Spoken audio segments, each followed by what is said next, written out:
2026-27 ఆర్థిక సంవత్సరానికి సంబంధించి ఆంధ్రప్రదేశ్ మహాత్మాగాంధీ జాతీయ గ్రామీణ ఉపాధి హామీ పథకం లేబర్ బడ్జెట్ను రూపొందించినట్లు రాచర్ల మండలం ఏపీఓ మహాలక్ష్మి తెలిపారు.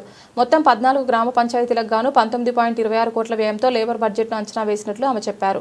ఈ బడ్జెట్ను ఆయా గ్రామాల్లో నిర్వహించిన గ్రామ సభలు, ప్లానింగ్ ప్రాసెస్ ద్వారా ప్రజల అభిప్రాయాలను సేకరించి ఖరారు చేసినట్లు వివరించారు. మండలంలోని 14 గ్రామ పంచాయతీలలో 2026-27 ఆర్థిక సంవత్సరానికి లేబర్ బడ్జెట్ అనేది తయారు చేయడం జరిగింది. ఈ లేబర్ బడ్జెట్ మొత్తం 14 గ్రామ పంచాయతీలకు గాను 19,60,26,917 రూపాయలు మనం అంచనాలు తయారు చేయడం జరిగింది. ఈ బడ్జెట్ కి అన్ని గ్రామ పంచాయతీలలో ప్లానింగ్ ప్రాసెస్ ద్వారా PRA ద్వారా పనులు అనేది గుర్తించి గ్రామ సభలు నిర్వహించి గ్రామ సభ ఆమోదంతో అన్ని పనులను మనం ఐడెంటిఫై చేయడం జరిగింది.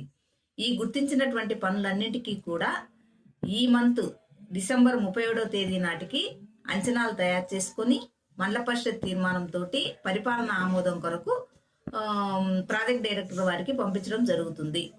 ఇవి శాంక్షన్ అయి వచ్చిన వెంటనే 2026-27 ఆర్థిక సంవత్సరంలో మన మండలంలో ఉన్నటువంటి అన్ని జాబ్ కార్డులకు 100 రోజులు పని కల్పించడానికి ఎక్కడా కూడా ఇబ్బంది లేకుండా ఈ బడ్జెట్ తయారు చేసుకొని మనం వర్క్స్ అన్ని కూడా ఎస్టిమేషన్ వేసుకోవడం జరిగింది.